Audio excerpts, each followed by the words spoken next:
Bangers, berjumpa kembali dengan saya Delta Gonzalez dalam program Super Score Spesial Piala Dunia 2022 untuk edisi 16 besar. Kita sudah sampai di 16 besar dan yang akan kita bahas untuk laga kali ini adalah Brazil versus Korea Selatan.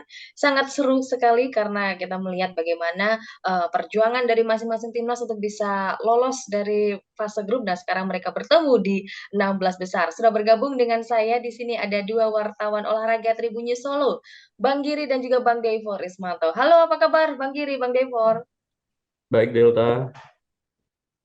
Oke, kita bertemu untuk mengulas Brazil versus Korea Selatan. Devor, Brazil nampak maksimal ya di laga pertama dan kedua, namun malah justru keok di laga terakhir. Gara-gara nih menurut saya karena menurunkan pemain lapis kedua. Apakah benar seperti itu dan pengamatannya jadi Bang Devor seperti apa nih untuk Brazil selama fase grup? Brazil menurut saya negara dengan kedalaman skuad yang paling bagus ya di Hmm, Piala Dunia, di mana mereka memiliki Neymar, Rodrigo dan juga Vinicius dan Tite di sini.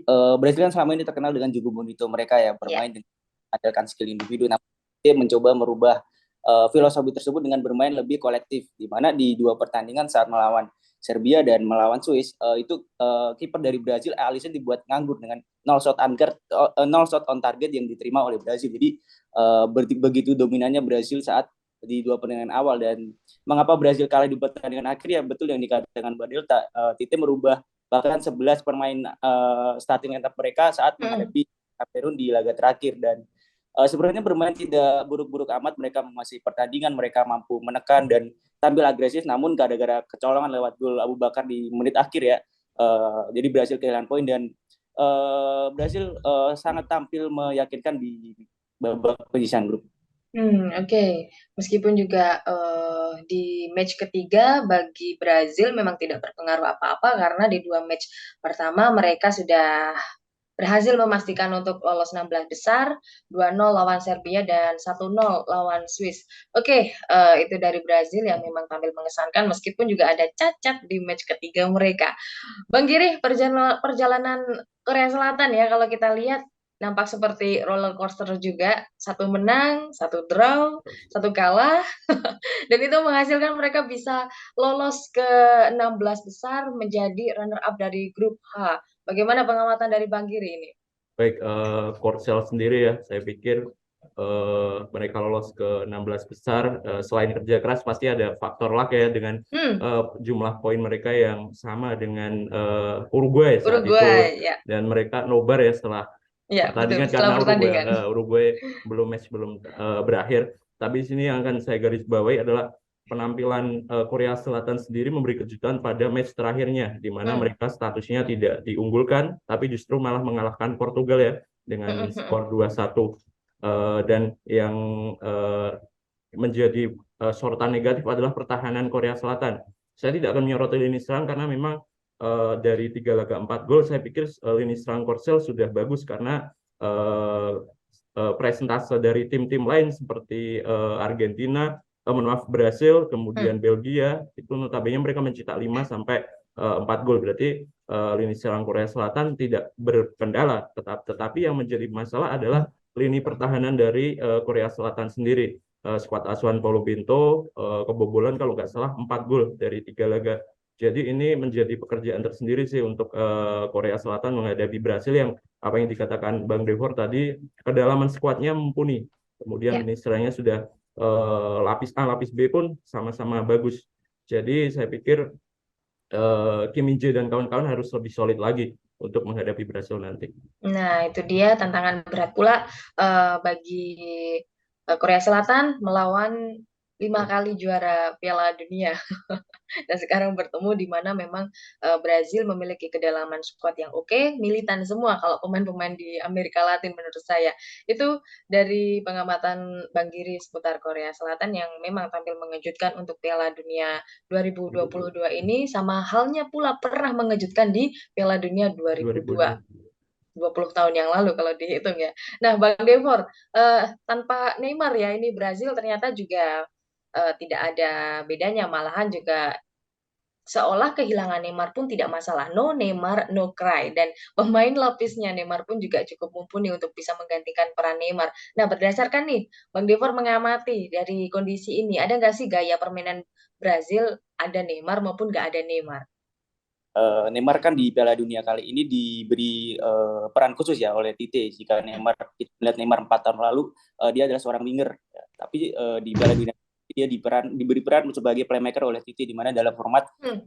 4-1. Jadi apakah Brazil berbeda ketika ada dan Neymar? Jawabannya adalah iya. Saat menghadapi Swiss contohnya, Tite lebih memilih untuk menggantikan posisi Neymar di lini tengah oleh Fred dan Lucas Paqueta yang sebelumnya bermain sebagai gelandang bertahan maju ke depan untuk menjadi seorang playmaker, dan di situ terdapat kurangnya kreativitas ya di lini tengah Brazil saat menghadapi Swiss, di mana harus menunggu hingga menit 83 untuk menjebol gawang Swiss yang dijaga Jan Sommer. Dan Tite dengan lini tengah mereka yang seperti itu akhirnya memberi transformasi posisi lagi oleh Rodrigo yang adalah winger menjadi seorang gelandang serang, dan terbukti saat Rodrigo masuk Brazil mampu mencetak gol, dan asisnya adalah dari seorang Rodrigo yang memberi umpan kepada Casemiro. Dan di sini walaupun Brazil masih mampu memenangkan pertandingan, namun peran Neymar begitu dibutuhkan ya, karena dia adalah seorang superstar di sana, menjadi top skor kedua ya di timnas Brazil dengan 66 gol kalau nggak salah, hanya 11 gol dari seorang Pele. Jadi Brazil membutuhkan sekali Neymar untuk lini tengah Brazil, yang nampaknya Neymar akan bermain karena terakhir kali saya baca bahwa dokter sudah mengatakan bahwa Neymar sudah dalam kondisi yang bagus, dia sudah ikut berlatih. Namun apakah Titi berani mengambil resiko atau tidak, itu menjadi tanda tanya. Nah, itu dia. Jadi memang sudah ikut latihan tipis-tipis, tapi belum tentu dan mungkin bahkan akan sangat riskan kalau Neymar diturunkan 90 menit full. Karena juga dari dulu penyakitnya Neymar memang selalu bermasalah dengan ankle-nya. Jadi bisa jadi keluar tapi tidak 90 menit full. Nah, kita bergeser dari Neymar, ternyata ada kabar buruk lagi yang menerpa skuad Brazil. Ada Alex Telles dan juga Gabriel Jesus yang mendapatkan cedera saat di laga terakhir melawan Kamerun ya, yang akhirnya kalah 0-1. Nah, ini bagaimana ini? Gabjes tidak bisa membela skuad Brazil, dan kabar lebih buruknya lagi, dia harus menjalani operasi dan juga harus rehat selama 3 bulan. Nggak cuma buat Brazil, tapi juga sepertinya buat Arsenal pula ini kabar buruknya. Ya, Bang Uh, Devor. Kalau untuk timnas Brazil nampaknya karena mereka memiliki Richarlison ya, sebenarnya Gabriel Jesus kan Hmm. dua istilahnya, karena Tite lebih memilih seorang Richarlison untuk menjadi penyerang tengah andalan mereka. Jadi kalaupun tidak Hmm. ada seorang Gabriel Jesus tidak masalah. Pun di Ya. bangku cadangan ada Pedro yang bermain untuk Flamengo dan mencatatkan lumayan gol, 15 gol di musim ini. Jadi tidak Hmm. adanya Gabriel Jesus mungkin tidak terlalu masalah untuk skuad Brasil sekarang. Dan pun juga Alex Telles pun juga menjadi lapis kedua dari seorang Alexandro. Jadi kita masih akan mampu meramu strategi mereka dengan skuad yang dimilikinya sekarang. Nah, oke. Jadi saking memiliki kedalaman skuad yang mumpuni, ada pemain yang cedera pun pemain lapisnya masih bisa menggantikan si pemain yang cedera ini. Tite harus putar otak dan menurut saya putar otaknya nggak harus diputar-putar amat karena pemainnya juga sudah mumpuni Ya. semua di skuad Brazil. Itu kedalaman skuad dari Brazil yang memang ini badai cedera ini sangat tidak datang tepat waktu. Pas banget di 16 besar, di mana memang Brazil harus mengejar, dan menurut saya saat lawan Korea Selatan ini akan terjadi saling kejar-kejaran gol ya, karena juga tensi mereka sangat tinggi. Ini baru babak 16 besar. Bang Giri, ambisi dari Korea Selatan memang apa ya, memang sangat besar ya di sini. Mereka tidak mau terhenti begitu saja di 16 besar seperti di edisi 2010 kemarin ya. Dan saat kita lihat laga Korea Selatan versus Ghana, bagaimana kita tahu Korea Selatan menggempur habis-habisan pertahanan Ghana, meskipun juga akhirnya waktu itu harus kalah 2-3 dari 2-3. Ghana, betul. Dan Brazil akan menjadi tantangan yang begitu berat di sini. Nah, gimana nih dari faktor teknis maupun non teknisnya dari Korea Selatan? Apakah mungkin Son dan kawan-kawan bisa melalui keberatan ini? Saya pikir memang menjadi tantangan tersendiri ya buat Korea Selatan, apalagi disinggung Delta tadi, Mm-mm. cedera datang tidak tepat, tidak tepat waktunya ya ini, Mm-mm, karena mm-mm, Son Heung-bin sendiri dalam kondisi sebenarnya juga cedera walaupun di mm-mm. bagian wajahnya, dan terlihat dari permainan dia sangat gendong dan tidak memberikan dampak yang instan.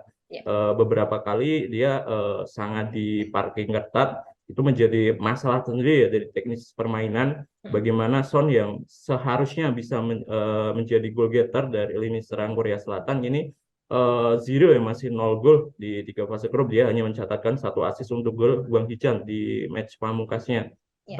Dari sisi teknis, selain Son sendiri juga eh, ada pemain yang seharusnya ditampilkan tapi diturunkan di babak kedua seperti Hwang Hee-chan itu Ya. sendiri, labelnya adalah dia deputi dari Son. Ketika Son tidak dalam performa terbaik, dia baru dimainkan. Ini yang menjadi tanda tanya besar untuk Paulo Bento ya, mengapa Son yang sudah di marking ketat tetapi Hwang Hee-chan belum dimainkan juga. Ini menjadi masalah teknis. Kemudian non teknisnya, dari non teknis Korea Selatan mendadak bintang sih di Piala Dunia Ya. edisi 2022 Betul, ini, betul. karena banyak pemain yang ya ada banyak pemain yang dapat sorotan lah, kayak Cho Gyun-sung yang mencetak 2 gol ya kemarin Mm-mm. itu, kabarnya sampai harus mematikan Sosmednya. sosmednya dan handphonenya karena dia terganggu sendiri dengan pesan DM yang dikirim idola ya, para idolanya. Dan ini menjadi sisi non teknis yang sedikit banyak bakal mengganggu persiapan tim Korea Selatan. Dan jangan lupa bahwa Brasil versus Korea Selatan ini menjadi tajuk adu gengsi antara Richarlison dan Son Heung-min yang memang sama-sama dari Tottenham Hotspur. Musim ini keduanya memang kurang kurang terbukti ampuh sih di lini serang Tottenham, tapi di Piala Dunia mungkin bisa diperbaiki lah kayak gitu. Hmm. Ya, jadi Wang Hee-chan juga menurut saya harus lebih banyak bermainnya karena kemarin dia diturunkan pun langsung menjadi man of the match ya. Dan memang kebanyakan di selama fase grup ini Piala Dunia 2022 yang menjadi man of the match didominasi oleh pemain-pemain yang datang dari Liga Inggris yang sudah merumput di Liga Inggris, dan ini membuktikan kalau Liga Inggris memang benar-benar liga yang sangat kompetitif di dunia, menghasilkan pemain-pemain yang bisa menggendong timnasnya masing-masing. Oke, lantas tadi sudah disebut non teknis dan juga teknisnya dari Bang Giri. Masih di Korea Selatan kita lihat komposisinya, eh, apakah cukup seimbang antara pemain lokal dan juga pemain luar negeri di skuad Korea Selatan sendiri? Gimana nih Bang Giri? Saya pikir komposisi merata ya, tidak ada pengaruh Mm, masalah luar negeri dan dalam negerinya, karena mm, saya mm, pikir ada ya, saya sebutkan tadi ada Cho Gyesung dengan mm, dua mm. gol itu membuktikan dia bermain untuk John Book Hyundai kalau nggak salah. Ya, Jadi ya. dengan 2 golnya ini membuktikan kualitas pemain yang merumput di luar Korea Selatan dan di dalam Korea Selatan tidak berbeda jauh.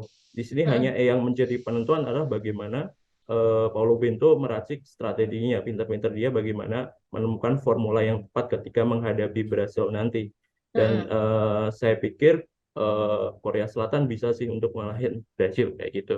Oke, jadi untung saja kemarin Uruguay tidak menambah gol.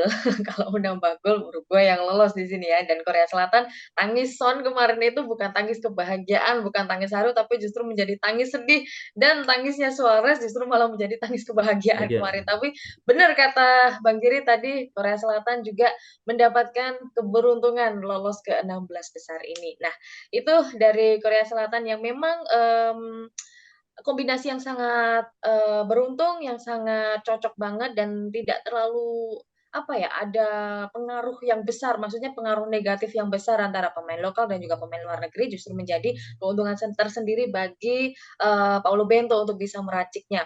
Dan untuk Brazil, Bang Devor, di sini Brazil memiliki pemain-pemain yang kualitasnya bisa dibilang lebih di atasnya Korea Selatan. Nah, apakah akan menjadi lawan yang sepadan ini Korea Selatan, atau justru akan memberatkan Brazil saat melawan Korea Selatan? Kalau menurut saya Korea Selatan berada satu level di bawah Brazil ya, karena Hmm. secara bahkan di pertemuan terakhir Korsel harus dibantai dengan skor 5-1 melawan Brazil gitu. Dan yang menjadi sorotan tadi di Mas Giri sudah membahas adu tajam antara Son dan juga Richarlison. Di mana Richarlison di Tottenham Hotspur dia berperan sebagai seorang winger ya. Namun ketika dia bermain di Brazil, Tite memberi kepercayaan kepadanya untuk jadi seorang pemain nomor 9 yang terbukti 2 gol berkelas yang dia ciptakan di pertandingan pertama itu menjadi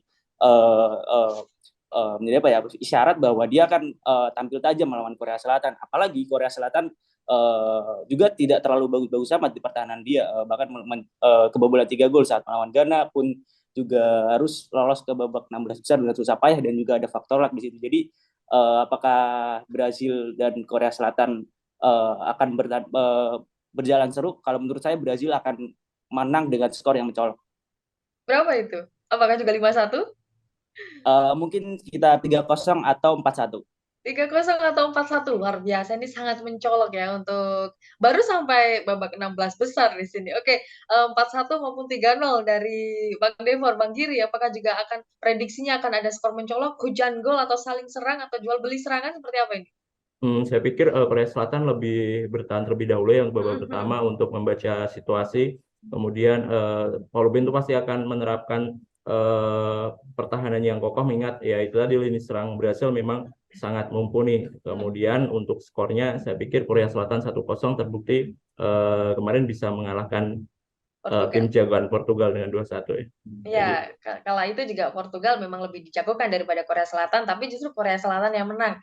Nah, di sini Brazil yang sedikit dijagokan, tidak tahu nanti hasilnya seperti apa, karena Korea Selatan juga sudah membuktikan meskipun tidak didampingi oleh pelatih karena mendapatkan kartu merah saat berjumpa dengan Ghana di match kedua, namun juga mereka bisa bangkit tanpa pelatih yang mendampingi. Itu sisi plusnya dari Korea Selatan yang membawa semangat Asia kan ya, seperti itu. Oke, jadi nanti bisa menjadi rekor tersendiri. Apakah Jepang juga bisa melaju ke babak berikutnya? Korea Selatan apakah juga bisa? Kita nantikan saja. Dan Tribuners, untuk laga Brazil versus Korea Selatan ini akan digelar di Stadion 974 Doha pada Selasa 6 Desember pukul 2 dini hari. Jangan lewatkan untuk menontonnya. Dan terima kasih, thank you banget untuk Bang Giri dan Bang Devor untuk ulasannya.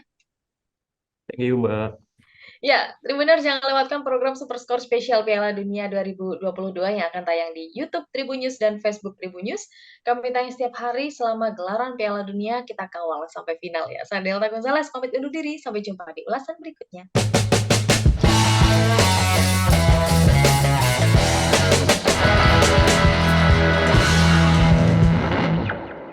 Terima kasih sudah nonton.